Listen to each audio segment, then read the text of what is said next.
Depuis toujours, l'Amérique fascine autant par sa grandeur que par ses mystères. Ses immenses gratte-ciel, ses routes interminables et ses paysages grandioses cachent pourtant une autre réalité, bien plus sombre. Car derrière l'image de rêve américain, certaines villes portent en elles une atmosphère lourde, imprégnée d'histoires troublantes, de légendes macabres et de phénomènes que la science peine à expliquer. Des lieux où les habitants parlent de silhouettes qui errent en la nuit, d'hôtels où les cris résonnent sans raison, et de maisons où les murs semblent garder en mémoire les souffrances du passé. Mais pour les chrétiens, ces phénomènes ne sont pas de simples légendes urbaines ou des histoires de fantômes inventées pour faire peur. La Bible nous rappelle que notre combat n'est pas contre la chair et le sang, mais contre les dominations, contre les autorités, contre les princes de ce monde de ténèbres, contre les esprits du mal dans les lieux célestes. Autrement dit, ce que certains appellent fantômes, présences ou énergies obscures, sont bien souvent des manifestations spirituelles démoniaques qui cherchent à tromper, effrayer et, dans certains cas, influencer ceux qui s'en approchent. Aujourd'hui, le tourisme occulte attire des millions de curieux chaque année. Des villes américaines entières bâtissent même leur réputation sur les histoires de hantises, les visites de cimetières la nuit et les maisons dites maudites. Pourtant, derrière le folklore et le divertissement se cache une réalité spirituelle redoutable. Ce qui semble être une simple attraction peut devenir une porte ouverte à l'oppression spirituelle. C'est pourquoi il est essentiel pour les croyants de rester vigilants. Certaines villes sont devenues de véritables foyers spirituels obscurs, où la peur, la violence et l'occultisme se mélangent. Dans ce type d'endroit, l'atmosphère elle-même peut sembler oppressante, et ceux qui y vivent ou s'y rendent témoignent parfois d'expériences surnaturelles qu'ils n'oublieront jamais. Dans cette vidéo, nous allons explorer 5 villes américaines tristement célèbres pour leur lien avec les esprits démoniaques et les manifestations occultes. 5 destinations où l'histoire, les légendes et les témoignages modernes s'entremêlent pour peindre un tableau inquiétant. Et surtout, 5 lieux qu'un chrétien devrait aborder avec une extrême prudence, voire éviter totalement, car la frontière entre le visible et l'invisible y est particulièrement mince. Restez avec moi jusqu'à la fin, car ce voyage ne sera pas seulement une exploration des ténèbres, ce sera aussi une mise en garde. Car si le diable rôde comme un lion rugissant, cherchant qui dévorer, il est important de rappeler que la lumière de Dieu est plus forte que toutes les ténèbres réunies. Avant d'entrer dans la découverte de ces 5 villes américaines marquées par les ténèbres, il est crucial de comprendre la perspective chrétienne sur ce sujet. Pour beaucoup, les histoires de fantômes, les manifestations étranges et les lieux hantés ne sont que des récits populaires, de simples traditions destinées à effrayer ou à attirer des touristes. Mais pour ceux qui croient dans la parole de Dieu, il n'y a rien d'anodin dans ce genre de phénomène. La Bible nous avertit clairement qu'on ne trouve chez toi personne qui pratique la divination, l'astrologie, l'interprétation des présages, la sorcellerie, la magie, ou qui consulte les morts. Car quiconque fait ces choses est en abomination à l'Éternel. Deutéronome 18. Ce passage nous montre que ce qui pour certains semble être un jeu ou une curiosité est en réalité une porte ouverte aux forces démoniaques. Les esprits que les hommes croient être des âmes errantes de défunts ne sont pas ce qu'ils paraissent, ce sont des esprits trompeurs, des entités qui cherchent à détourner l'homme de Dieu, à semer la peur et parfois même à entraîner les imprudents dans une spirale de souffrance spirituelle. Satan et ses démons utilisent l'illusion pour séduire, et ces lieux réputés pour leur activité occulte deviennent souvent des terrains de jeu pour leurs manœuvres. C'est pourquoi, en tant que chrétiens, nous devons rester vigilants. Il ne s'agit pas seulement de ne pas avoir peur des histoires de fantômes. Il s'agit de comprendre que derrière le folklore, il y a une guerre spirituelle réelle. Les visites de maisons hantées, les pratiques ésotériques, ou même l'attrait pour les films et les événements inspirés par ces phénomènes ne sont pas sans conséquences. Chaque curiosité malsaine peut devenir une faille dans notre vie spirituelle. Ainsi, en explorant ces 5 villes, nous ne le ferons pas dans un esprit de fascination morbide, mais avec discernement. Le but n'est pas de glorifier les ténèbres, mais de mettre en lumière leurs pièges afin que chacun puisse s'en détourner. Car si les ténèbres existent, elles ne sont jamais plus fortes que la lumière de Jésus-Christ, qui est notre refuge et notre protection. Ville 1, la Nouvelle-Orléans, Louisiane. S'il y a une ville américaine dont le nom évoque immédiatement le mystère, l'occulte et les histoires de fantômes, c'est bien la Nouvelle-Orléans. Située en Louisiane, cette cité portuaire est l'un des lieux les plus riches culturellement des États-Unis, mais aussi l'un des plus sombres sur le plan spirituel. Derrière ses rues animées, ses maisons colorées et ses festivités comme le Mardi Gras, se cache une réputation profondément marquée par l'occultisme, le vaudou et les esprits démoniaques. Un héritage spirituel troublant fondé par les colons français au XVIIIe siècle, la Nouvelle-Orléans a toujours été un carrefour de cultures, française, espagnole, africaine et créole. Mais ce mélange a aussi ouvert la porte à des pratiques religieuses syncrétiques, où le christianisme a souvent été mélangé avec des rituels occultes. Le vaudou, importé par les esclaves africains, y a trouvé un terrain fertile. Aujourd'hui encore, la ville est considérée comme la capitale américaine de cette pratique spirituelle. Dans les boutiques du quartier français, on trouve sans difficulté des poupées de vaudou, des talismans, des gris-gris et même des rituels proposés aux touristes. Beaucoup considèrent cela comme un folklore exotique, mais derrière cette façade commerciale se cachent de véritables pratiques occultes. Des prêtres et prêtresses vaudous continuent de célébrer des cérémonies qui, loin d'être anodines, invoquent des entités spirituelles qui ne viennent certainement pas de Dieu. Des lieux chargés de ténèbres. La Nouvelle-Orléans est aussi connue pour ses cimetières hors du commun. Construits en surface à cause du sol marécageux, ces labyrinthes de pierres blanches sont devenus de véritables attractions touristiques. Mais nombre de visiteurs témoignent d'y avoir ressenti une atmosphère lourde, parfois même d'avoir vu des silhouettes étranges ou entendu des voix. Certains guides touristiques vont jusqu'à encourager les voyageurs à appeler les esprits pour rendre l'expérience plus intense. L'un des lieux les plus célèbres est la maison de Madame Lalaurie, une figure tristement connue du XIXe siècle. Cette femme de la haute société torturait ses esclaves dans des conditions inimaginables. Après la découverte de ses crimes, sa demeure fut considérée comme maudite et jusqu'à aujourd'hui, des habitants racontent entendre des cris et des gémissements dans ses murs. Beaucoup affirment que les esprits des victimes errent encore dans cette maison. Autre point noir, les bars et hôtels hantés du quartier français. Des musiciens de jazz, des propriétaires d'auberges ou même des soldats de la guerre de sécession y auraient laissé une trace spirituelle. Ce mélange de tragédies, de fêtes débridées et de pratiques occultes a fait de la Nouvelle-Orléans l'un des centres paranormaux les plus célèbres au monde. Une atmosphère spirituellement dangereuse.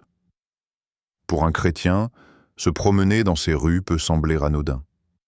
Mais il faut comprendre que chaque lieu marqué par l'occulte devient un point de contact spirituel. Là où le vaudou, la magie et la sorcellerie sont pratiquées, les forces démoniaques trouvent un terrain favorable.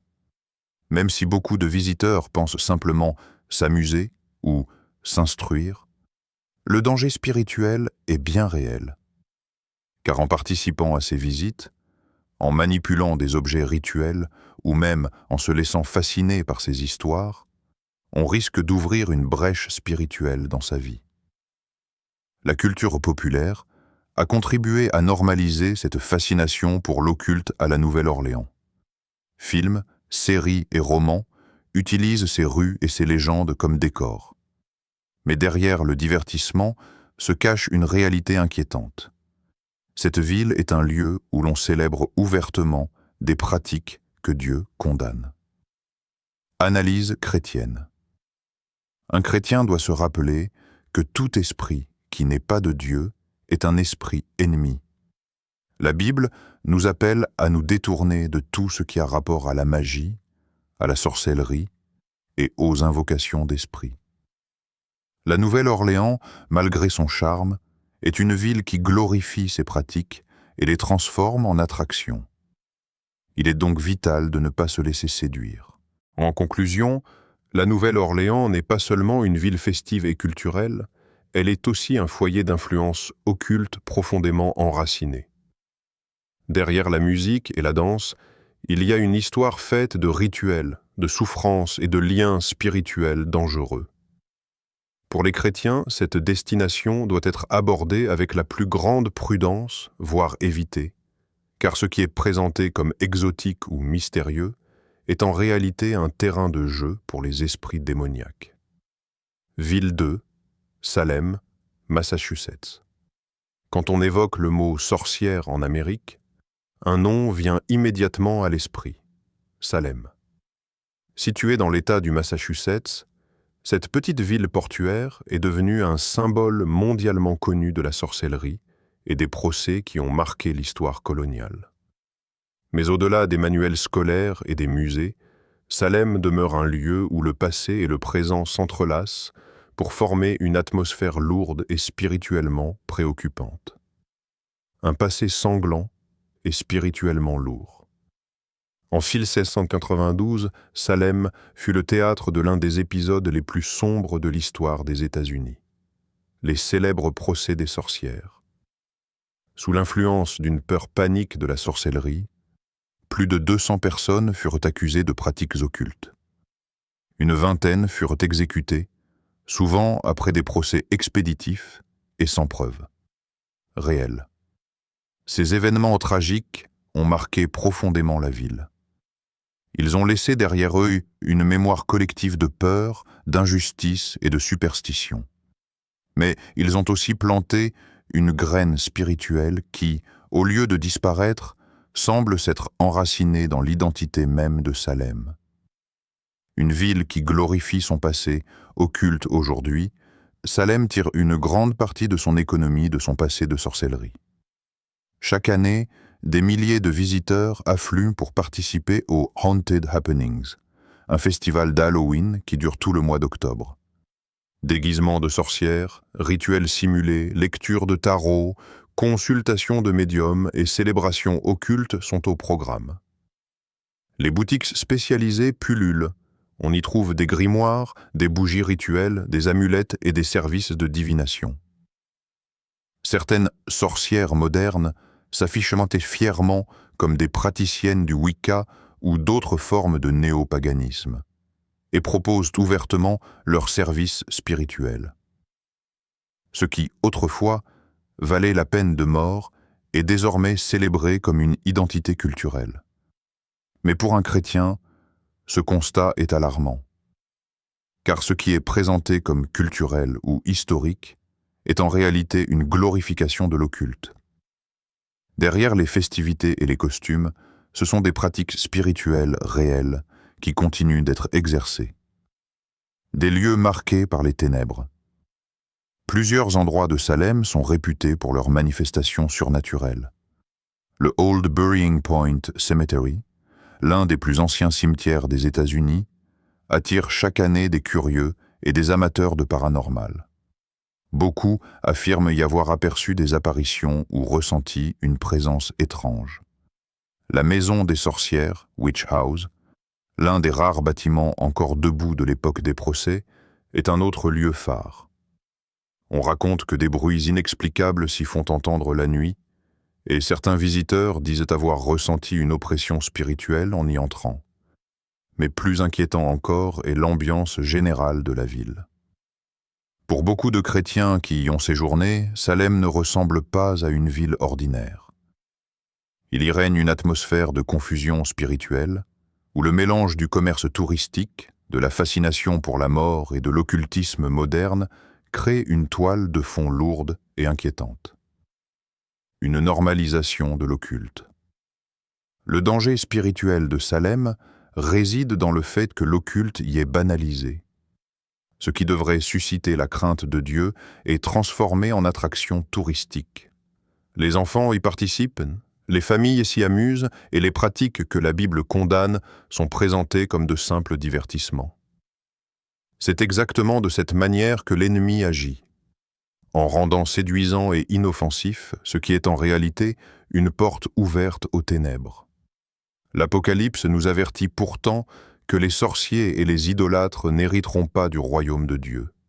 Mais à Salem, ces réalités spirituelles sont maquillées en folklore et en culture locale, analyse chrétienne. Pour les croyants, Salem n'est pas une destination anodine. Elle représente un exemple frappant de la manière dont une ville peut bâtir son identité sur un héritage spirituellement dangereux. Derrière les festivals et les boutiques de souvenirs se cache une glorification directe de la sorcellerie et des pratiques occultes. Un chrétien doit comprendre que se rendre dans un tel endroit, s'associer aux rituels ou même participer passivement aux événements, c'est s'exposer à une influence spirituelle réelle. Le discernement est nécessaire. Il ne s'agit pas de juger les habitants, mais de reconnaître que les puissances spirituelles qui opèrent à Salem ne viennent pas de Dieu. En résumé, Salem est une ville qui attire par son histoire fascinante, mais qui, sur le plan spirituel, demeure un terrain miné. Pour les disciples de Christ, c'est un lieu où la prudence et la vigilance doivent être absolues, car derrière l'apparente culture historique, ce sont les ténèbres qui sont à l'honneur. Ville 3, San Francisco, Californie et San Francisco, est mondialement connue pour son Golden Gate Bridge, ses rues escarpées, ses tramways historiques et son esprit de liberté. Pourtant, derrière cette image colorée et progressiste, la ville cache une dimension spirituelle inquiétante. San Francisco n'est pas seulement une capitale culturelle et technologique, elle est aussi, depuis plus d'un siècle, un foyer de pratiques occultes, de spiritisme et de mouvements ésotériques qui en font une ville spirituellement chargée. Une porte ouverte à l'occulte. Depuis la ruée vers l'or au XIXe siècle, San Francisco a attiré des populations du monde entier. Avec elles sont venues non seulement des cultures variées, mais aussi des pratiques spirituelles diverses, dont beaucoup étaient liées à l'occultisme et au spiritisme. Dès le début du XXe siècle, la ville est devenue un centre majeur pour les sociétés secrètes, les loges ésotériques et les mouvements occultes qui voyaient dans San Francisco un terrain propice à leurs activités. Dans les années 1960, au cœur du quartier Haight-Ashbury, la contre-culture hippie a introduit un mélange de mysticisme oriental, de consommation de drogues hallucinogènes et de pratiques spirituelles alternatives. Derrière le slogan « Peace and Love », beaucoup de rituels et d'invocations se pratiquaient, ouvrant la porte à des expériences spirituelles qui n'étaient pas de Dieu. Le satanisme institutionnalisé, mais ce qui distingue San Francisco de nombreuses autres villes américaines, c'est que c'est là qu'a été fondée en 1966 la Church of Satan, Église de Satan, par Anton LaVey. Installée dans ce qu'il appelait la Maison Noire, cette organisation a codifié un satanisme moderne, non seulement comme pratique religieuse, mais aussi comme idéologie revendiquée. La ville est donc devenue un haut lieu du satanisme officiel, attirant des adeptes du monde entier. Même si beaucoup de membres prétendent que leur culte est plus symbolique que réel, l'influence spirituelle de ce mouvement est indéniable. En tant que chrétiens, nous savons que Satan ne se limite jamais à un simple symbole. Toute glorification de son nom, toute célébration de ses principes est une porte ouverte aux ténèbres. Des lieux marqués par l'oppression spirituelle, San Francisco possède également son lot de lieux considérés comme hantés ou spirituellement lourds. Le plus célèbre est sans doute l'île d'Alcatraz, ancienne prison fédérale. Abandonnée depuis 1963, elle est devenue une attraction touristique. Mais les guides rapportent que de nombreux visiteurs ressentent un malaise profond en pénétrant dans ces cellules. Des bruits de chaînes, des pas dans les couloirs et même des apparitions spectrales auraient été observés. Certains expliquent cela par le passé violent et tragique de la prison. Mais pour un chrétien, il est évident que les lieux où la souffrance, la mort et l'injustice ont régné peuvent devenir des points de fixation spirituelle pour les puissances des ténèbres. Une atmosphère culturelle favorable à l'occultisme. Aujourd'hui encore, San Francisco est une ville où l'occulte est banalisé. Des librairies ésotériques, des cercles de méditation occulte, des boutiques de magie et des centres de pratiques spirituelles alternatives sont présents dans plusieurs quartiers. L'ouverture culturelle de la ville, si appréciée pour sa diversité, a aussi facilité la normalisation de pratiques que la parole de Dieu condamne fermement. De plus, certains festivals et événements publics incluent des rituels inspirés du paganisme ou du néo-satanisme, présentés comme des performances artistiques. Cette confusion entre art, culture et occultisme contribue à faire de San Francisco un lieu où les frontières spirituelles sont brouillées, analyse chrétienne. San Francisco illustre bien la manière dont une ville peut, au fil de son histoire, devenir un foyer spirituel sombre. Ce n'est pas seulement une question de bâtiments hantés ou de légendes urbaines. Ici, il s'agit d'un héritage direct lié au satanisme organisé, au spiritisme et à la glorification de pratiques occultes. Pour un chrétien, visiter San Francisco n'est pas en soi un danger immédiat. Mais il est essentiel d'être conscient de ce que cette ville représente spirituellement. Derrière son charme et sa créativité, elle est aussi un terrain où les ténèbres ont trouvé une forme de reconnaissance officielle. En conclusion, San Francisco n'est pas seulement la perle de la Californie. C'est une ville où les puissances occultes ont trouvé un foyer durable, une ville qui attire ceux qui cherchent les ténèbres déguisées en lumière. Pour les croyants, c'est un lieu qui doit être abordé avec discernement et prière, car la séduction de cette ville ne doit jamais faire oublier qu'elle demeure marquée par une profonde influence démoniaque. Ville 4, Chicago, Illinois.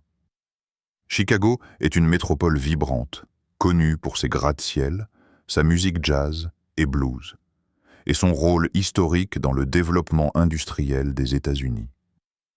Mais derrière cette image de modernité et de prospérité, la ville cache un passé sombre qui continue de marquer son atmosphère spirituelle. Violence, meurtres, incendies dévastateurs et histoires de hantise. Chicago est considérée par beaucoup comme l'une des villes américaines les plus oppressantes sur le plan spirituel, un héritage marqué par le sang. Au XIXe siècle, Chicago connut une croissance rapide, attirant des immigrants et des travailleurs de partout. Mais cette prospérité fut accompagnée de misère, de criminalité et de souffrance. Le grand incendie de 1871, qui ravagea une grande partie de la ville, laissa derrière lui des milliers de morts et de sans-abri. Certains habitants affirment encore que cette tragédie a laissé une empreinte spirituelle sur la ville, une sorte de mémoire de souffrance gravée dans ses murs. Au début du XXe siècle, Chicago fut le théâtre de crimes horribles qui marquèrent durablement l'imaginaire collectif. L'un des plus célèbres est celui de H.H. Holmes, considéré comme l'un des premiers tueurs en série américains. Sa maison des horreurs, construite pour l'exposition universelle de 1893, contenait des pièges, des chambres de torture et des passages secrets. Des dizaines, voire des centaines de victimes y trouvèrent la mort. Aujourd'hui encore, cet endroit est associé à une noirceur spirituelle indicible. Une ville gangrenée par la violence, Chicago est aussi tristement célèbre pour sa criminalité. Dans les années 1920 et 1930, elle fut dominée par la mafia et les gangs, avec des figures comme Al Capone, dont le nom est lié à la terreur et au sang versé. Les règlements de compte, Les exécutions et la corruption généralisée ont transformé la ville en un lieu où la peur régnait en maître. Même aujourd'hui, Chicago reste l'une des villes américaines avec le plus haut taux de meurtre et de violence. Les quartiers les plus touchés sont décrits par leurs habitants comme des lieux où règne une véritable oppression spirituelle, comme si la ville elle-même portait une malédiction héritée de son passé sanglant. Des lieux hantés et oppressants. De nombreux bâtiments de Chicago sont réputés pour être hantés. Parmi eux, le Congress Plaza Hotel, un lieu où des clients et des employés ont signalé des apparitions, des bruits inexpliqués et une atmosphère étrange. Certains le surnomment même l'hôtel le plus hanté d'Amérique. Autre lieu marquant, les catacombes souterraines de la ville, vestiges de tunnels utilisés autrefois par les contrebandiers et les gangs. Beaucoup rapportent y avoir ressenti une lourdeur, comme si ces passages sombres gardaient en mémoire la terreur des crimes qui s'y sont déroulés. Une atmosphère de désespoir spirituel, Chicago illustre comment une ville peut devenir un terrain fertile pour les puissances démoniaques lorsque la violence, la corruption et le sang y coulent abondamment. Chaque meurtre, chaque injustice et chaque acte de cruauté nourrit une atmosphère spirituelle lourde qui attire les ténèbres. La parole de Dieu nous enseigne que la terre est souillée par le sang qui y est versé. Nombre 35, 33. En regardant Chicago, on comprend la profondeur de ce verset. Une ville construite sur un tel héritage de violence ne peut échapper à une oppression spirituelle profonde, sauf par un véritable retour à Dieu, analyse chrétienne. Pour un chrétien, Chicago n'est pas seulement une grande métropole américaine. C'est un lieu où l'histoire tragique et la criminalité ont laissé une empreinte spirituelle inquiétante. Visiter la ville n'est pas un péché en soi, mais il est essentiel d'être conscient que certains endroits sont profondément marqués par la souffrance humaine et l'injustice, ce qui ouvre la porte à l'action démoniaque. La vigilance et la prière sont donc nécessaires. Ce que beaucoup considèrent comme de simples histoires de fantômes ou de criminalité fait en réalité partie d'un combat spirituel beaucoup plus vaste. Chicago n'est pas seulement un symbole d'architecture et de musique. C'est aussi une illustration vivante des ravages du péché dans une ville entière. En conclusion, Chicago est une cité fascinante, mais spirituellement dangereuse. Sa réputation de violence, son histoire sanglante et ses lieux hantés en font l'une des villes américaines les plus infestées par les ténèbres. Pour les croyants, elle représente un avertissement. Là où le mal est glorifié ou banalisé, les esprits démoniaques trouvent toujours un terrain favorable. Ville 5, Los Angeles, Californie. Los Angeles est mondialement célèbre comme capitale du cinéma, du divertissement et du rêve américain. Chaque année, des millions de personnes y viennent pour visiter Hollywood, les studios de cinéma et les quartiers mythiques des célébrités. Mais derrière les paillettes et les projecteurs, Los Angeles porte une atmosphère spirituelle troublante.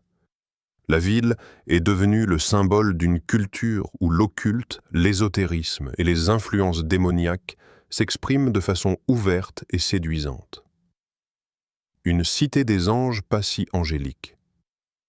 Le nom même de Los Angeles, qui signifie littéralement « les anges », semble ironique lorsqu'on observe sa réalité spirituelle.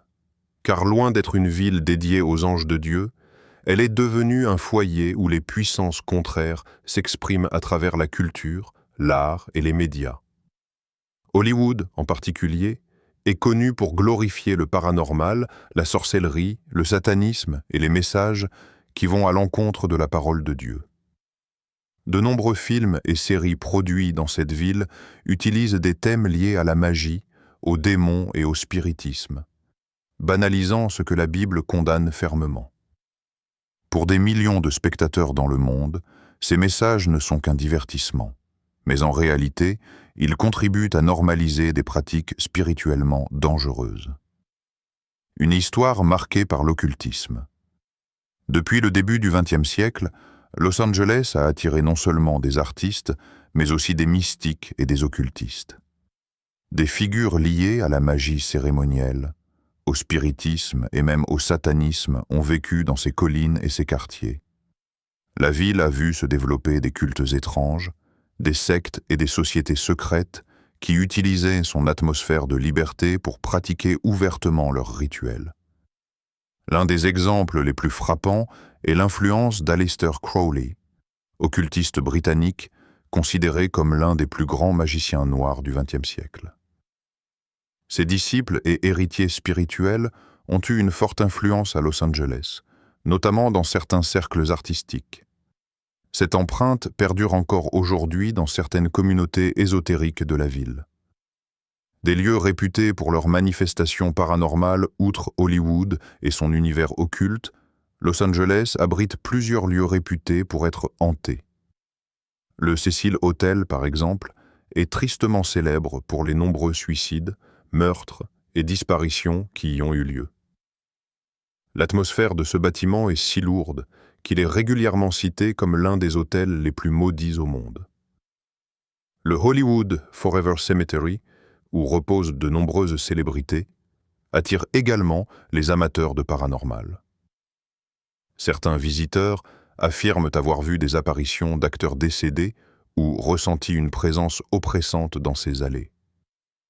Ces témoignages renforcent l'idée que Los Angeles est une ville où la frontière entre le visible et l'invisible est particulièrement fine. Une culture qui séduit par les ténèbres. Le véritable danger de Los Angeles, ce n'est pas seulement son passé occulte ou ses lieux hantés. C'est l'influence mondiale qu'elle exerce à travers l'industrie du divertissement. Les films, la musique et les séries produits ici ne se contentent pas de refléter la culture. Ils la façonnent. Or, cette culture glorifie souvent la violence, la luxure, la sorcellerie et même Satan lui-même. Ce qui est grave, c'est que cette influence touche non seulement les habitants de Los Angeles, mais des milliards de personnes dans le monde. La ville devient ainsi une plateforme mondiale de diffusion spirituelle, où les ténèbres sont maquillées sous forme d'art et de créativité. Analyse chrétienne pour un chrétien, Los Angeles est une ville symbolique. Elle illustre comment l'ennemi utilise la séduction, le rêve et le divertissement pour détourner les âmes de la vérité. Derrière les strass et les paillettes se cache une réalité spirituelle inquiétante. Ce qui semble n'être qu'un film ou une chanson peut en réalité influencer profondément les esprits et les cœurs. La Bible nous rappelle que Satan lui-même se déguise en ange de lumière. Ce n'est Corinthiens 11, 14. Los Angeles est l'exemple parfait de cette stratégie. Sous le masque du rêve et de la gloire se cache une influence spirituelle qui pousse l'humanité loin de Dieu. En conclusion, Los Angeles est bien plus qu'une capitale culturelle. Elle est une capitale spirituelle des ténèbres, un lieu où l'occultisme, la débauche et la séduction démoniaque s'entremêlent. Pour les chrétiens, cette ville représente un avertissement puissant. Ne pas se laisser séduire par les apparences, mais garder les yeux fixés sur la lumière véritable, celle de Jésus-Christ. Nous avons traversé ensemble 5 villes américaines marquées par des histoires de ténèbres. La Nouvelle-Orléans, avec ses rituels vaudous et ses maisons hantées. Salem, symbole mondial de la sorcellerie et de sa glorification moderne. San Francisco, foyer du satanisme institutionnalisé et de l'occultisme. Chicago, ville meurtrie par la violence et les crimes sanglants. Et enfin, Los Angeles, capitale du divertissement, mais aussi plateforme mondiale de diffusion des influences occultes. Chacune de ces villes, à sa manière, illustre une réalité biblique. Le diable rôde toujours, et il cherche à séduire, à tromper et à détourner l'homme de Dieu. Certaines cités se sont construites sur le sang, d'autres sur la sorcellerie ou l'idolâtrie, d'autres encore sur la séduction du rêve. Mais derrière toutes ces façades, une même puissance agit, celle des ténèbres. Pour un chrétien, Ces villes ne sont pas de simples curiosités touristiques. Elles sont des rappels vivants du combat spirituel que nous menons chaque jour. Ce que le monde appelle folklore, paranormal ou divertissement est, dans bien des cas, une vitrine de réalité spirituelle que la Bible nous appelle à fuir. N'ayez rien de commun avec les œuvres infructueuses des ténèbres, mais plutôt dénoncez-les. Éphésiens 5, 11. Cela ne signifie pas que nous devons vivre dans la peur. Au contraire, nous devons marcher avec assurance, mais avec discernement. La vigilance spirituelle est indispensable, car l'ennemi se cache souvent derrière ce qui semble inoffensif ou séduisant. Le message essentiel à retenir est le suivant. Si les ténèbres sont réelles, la lumière de Christ l'est encore plus.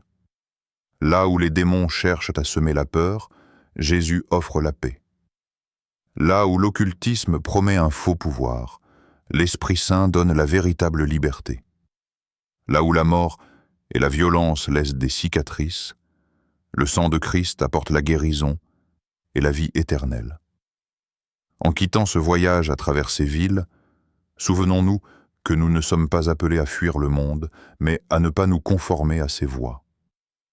Gardons nos yeux fixés sur le Seigneur, fortifions-nous dans la prière et rappelons-nous que la victoire appartient déjà à Jésus-Christ. Car au final, aucune ville, aussi sombre soit-elle, ne peut éteindre la lumière de celui qui est la vraie espérance du monde.